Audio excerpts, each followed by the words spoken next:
کی آواز سن کر ادھر ادھر دیکھا کہ کہیں بچے کو قتل کرنے کے لیے کہا گیا ہے، مگر انہیں وہاں کوئی بچہ نظر نہیں آیا۔ اب لوگوں نے کہاں سے پوچھا، کیا بات ہے، آپ کس بچے کو مار ڈالنے کے کہہ رہے ہیں ان سے؟ تو لوگوں کو بتایا، میں نے ابھی ایک لڑکے کو دیکھا ہے، معبودوں کی قسم وہ تمہارے دین کے ماننے والوں کو قتل کرے گا، تمہارے بتوں کو توڑ ڈالے گا اور تم سب پر غالب آ جائے گا۔ یہ سن کر لوگ آپ کی تلاش میں ادھر ادھر دوڑ رہے تھے لیکن ناکام رہے۔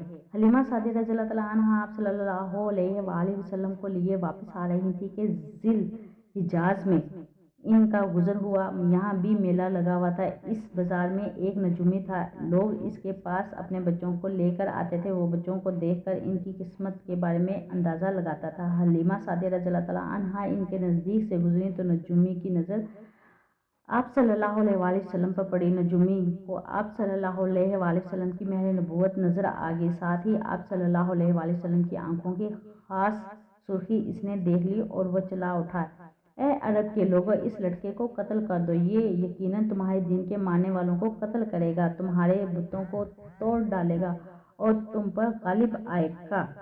یہ کہتے ہوئے اور آپ کی طرف جھپٹا، لیکن اس وقت وہ پاگل ہو گیا اور اس پاگل پن میں مر گیا۔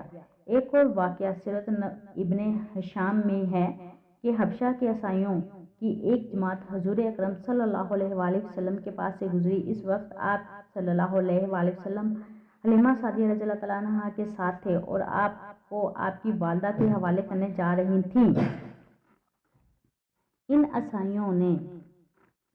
عیسائیوں نے آپ صلی اللہ علیہ وآلہ وسلم کو دیکھا اور آپ کو مارنے کے لیے دوڑنے کی کوشش کی۔ حلیمہ سعدیہ سے پوچھا، کیا اس کی آنکھیں ایسی ہی ہیں؟ سرخی ہے، اس میں سرخی ہے، اس بچے کی آنکھوں میں کوئی تکلیف ہے؟ انہوں نے جواب میں کہا، نہیں، کوئی تکلیف نہیں، یہ سرخی تو ان کی آنکھوں میں قدرتی ہے۔ ان عیسائیوں سے کہا، تب اس بچے کو ہمارے حوالے کر دو، ہم اسے ملک لے جائیں گے، یہ بچہ پیغمبر اور بڑی شان والا ہے، ہم اس کے بارے میں سب جانتے ہیں۔ حلیمہ سعدیہ رضی اللہ تعالیٰ عنہا یہ سنتے ہی وہاں سے جلدی سے دور چلی گئیں، یہاں تک کہ آپ صلی اللہ علیہ وآلہ وسلم کی والدہ کے پاس پہنچا دیا۔ ان واقعات میں جو سب سے اہم واقعہ ہے وہ سینہ مبارک چاک کر دینے والا ہے۔ روایات میں یہ ثابت بھی ہے، آپ صلی اللہ علیہ وآلہ وسلم کے سینہ مبارک پر سلائی کے نشانات موجود تھے، جیسا کہ آج کل ڈاکٹر حضرات آپریشن کے وقت ٹانکے لگاتے ہیں، ٹانکا کھول دیے جانے کے بعد بھی سلائی کے نشانات موجود رہتے ہیں۔ اس واقعے کے بعد حلیمہ سعدیہ رضی اللہ تعالیٰ عنہا ان کے خاوند نے فیصلہ کیا کہ اس بچے کو آپ کے پاس واپس کر دیا جائے، اپنے پاس نہ رکھا جائے۔ جب حضرت حلیمہ سعدیہ رضی اللہ تعالیٰ عنہا نے آپ صلی اللہ علیہ وآلہ وسلم کو حضرت آمنہ رضی اللہ تعالیٰ عنہا کے حوالے کیا، اس وقت آپ صلی اللہ علیہ وآلہ وسلم کی عمر 4 سال تھی۔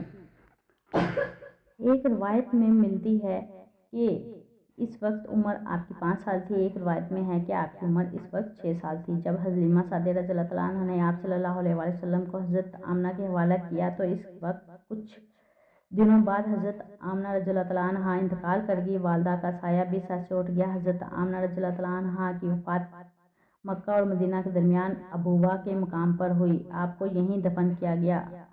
ہوا یہ تھا کہ آپ صلی اللہ علیہ وسلم آپ کی والدہ آپ کو لے کر اپنے میکے مدینہ منورہ گئیں۔ آپ صلی اللہ علیہ وآلہ وسلم کے ساتھ ایمن بھی تھیں۔ ایمن کہتی ہیں کہ ایک دن مدینہ کے 2 یہودی میرے پاس آئے اور بولے، ذرا محمد صلی اللہ علیہ وآلہ وسلم کو ہمارے سامنے لاؤ، انہیں دیکھنا چاہتے ہیں۔ وہ آپ صلی اللہ علیہ وآلہ وسلم ان کے سامنے لے آئیں۔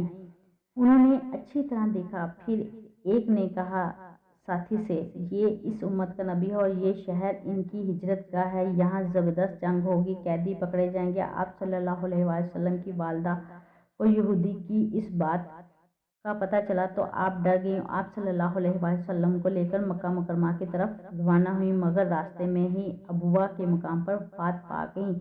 قصہ جاری ہے۔ یہ اس قصے کے مصنف ہیں عبداللہ فرانی، کتاب سیرت النبی صلی اللہ علیہ وآلہ وسلم، قدم با قدم سے میں نے یہ لیا ہے، ضبط و ترتیب سید ابراہیم شاہ کی ہے۔